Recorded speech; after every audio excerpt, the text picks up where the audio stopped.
द्रौपदी के साथ अन्याय, महाभारत की करुण गाथा। जय श्री कृष्ण दोस्तों, आज हम महाभारत की द्रौपदी के साथ अन्याय कब और कैसे हुआ इसके विषय में जानेंगे। तो चलिए जानते हैं द्रौपदी की करुण गाथा। महाभारत केवल एक युद्ध की कथा नहीं, बल्कि मानवीय भावनाओं, धर्म अधर्म के संघर्ष और अन्याय के परिणामों की गहरी झलक है। इस महाकाव्य में द्रौपदी का जीवन सबसे त्रासद और मार्मिक प्रसंगों से भरा हुआ है। द्रौपदी, जो पांचाली, यज्ञसेनी और कृष्णा के नाम से भी जानी जाती हैं, अत्यंत रूपवती, विदुषी और तेजस्विनी थी। उनका जन्म अग्निकुंड से हुआ था और वे द्रुपद की पुत्री थीं। महाभारत की कथा में द्रौपदी का जीवन अनेक बार अपमान और अन्याय का शिकार हुआ। यह अन्याय केवल व्यक्तिगत स्तर पर नहीं था, बल्कि पूरे समाज, धर्म और न्याय व्यवस्था पर एक प्रश्न चिन्ह बन गया। आइए विस्तार से समझते हैं कि महाभारत में द्रौपदी के साथ किस प्रकार अन्याय हुआ। द्रुपद ने यज्ञ के माध्यम से पुत्र की प्राप्ति की कामना की थी, जो द्रोणाचार्य का वध कर सके। इस यज्ञ से द्रुपद को धृष्टद्युम्न और द्रौपदी की प्राप्ति हुई। धृष्टद्युम्न का जन्म द्रोणाचार्य के वध के लिए हुआ था, लेकिन द्रौपदी का जन्म महाभारत के महान युद्ध को उत्पन्न करने का कारण बना। जन्म से ही द्रौपदी की नियति अन्याय से बंधी हुई थी। वे किसी एक के लिए नहीं, बल्कि एक पूरी घटना श्रृंखला के लिए उत्पन्न हुई। द्रौपदी का स्वयंवर अत्यंत भव्य था। शर्त यह थी कि जो वीर योद्धा महाधनुष को उठाकर चक्रव्यूह सदृश लक्ष्य को भेदेगा, वही द्रौपदी का पति बनेगा। कर्ण भी इस प्रतियोगिता में सम्मिलित हुए, किंतु द्रौपदी ने कर्ण को सूतपुत्र कहकर अस्वीकार कर दिया। यह घटना उनके जीवन में अन्याय का पहला रूप थी, क्योंकि विवाह के अधिकार को वीरता से जोड़ने के बजाय जातिगत भेदभाव ने उन्हें जीवन भर कर्ण के क्रोध और अपमान का शिकार बना दिया। स्वयंवर में अर्जुन ने लक्ष्य भेद कर द्रौपदी को प्राप्त किया, किंतु जब अर्जुन द्रौपदी को लेकर घर लौटे और माता कुंती से कहा कि वे भिक्षा में कुछ लाए हैं, तो कुंती ने बिना देखे ही कह दिया, जो भी लाए हो आपस में बांट लो। कुंती के इस वचन को धर्म मानकर द्रौपदी को पांचों पांडवों की पत्नी बनना पड़ा। यह द्रौपदी के जीवन का सबसे बड़ा अन्याय था। न तो किसी स्त्री से उनकी सहमति पूछी गई और न ही उसकी भावनाओं का आदर किया गया।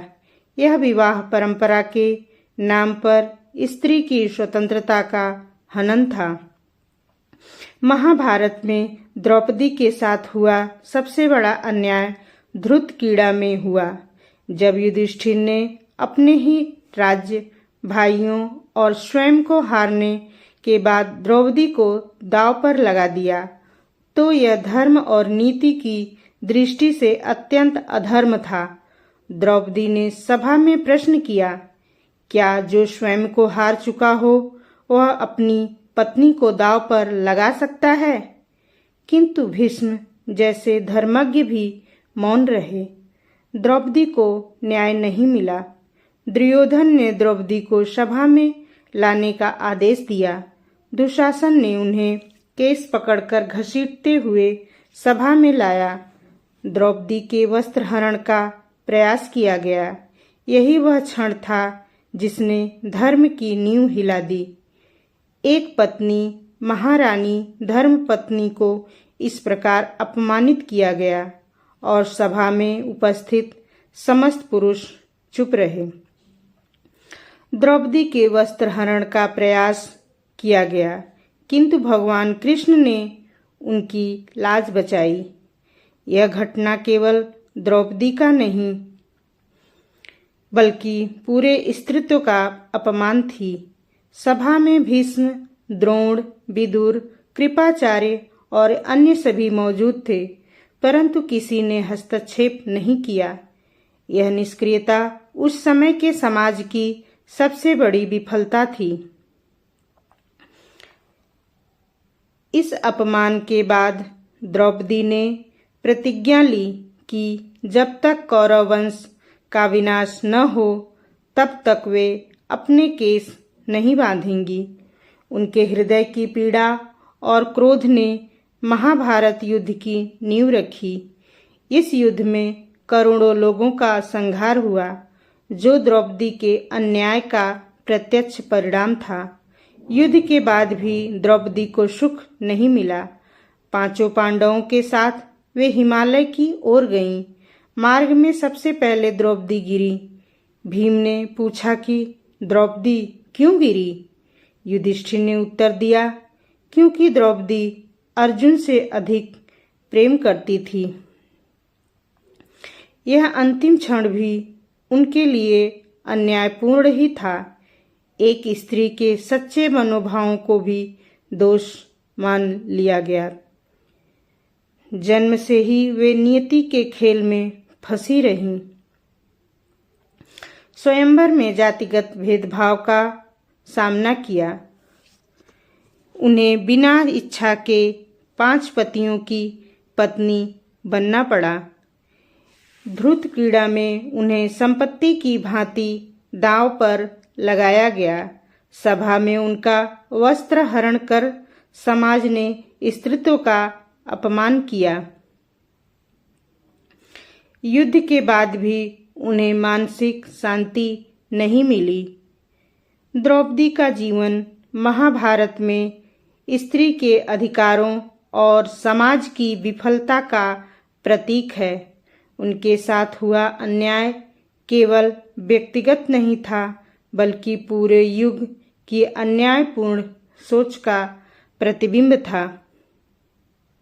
यदि सभा में उपस्थित महापुरुष उनके पक्ष में खड़े होते तो शायद महाभारत जैसा विनाशकारी युद्ध ही न होता। द्रौपदी ने अपने अपमान को ही धर्म युद्ध का कारण बना दिया और यह सिद्ध कर दिया कि स्त्री के सम्मान के बिना कोई भी समाज टिक नहीं सकता। तो दोस्तों, आपको हमारी ये कहानी कैसी लगी? यदि आपको पसंद आई हो तो हमारे इस चैनल को लाइक, शेयर और सब्सक्राइब अवश्य करें। तो फिर मिलते हैं एक और कहानी के साथ। तब तक के लिए धन्यवाद।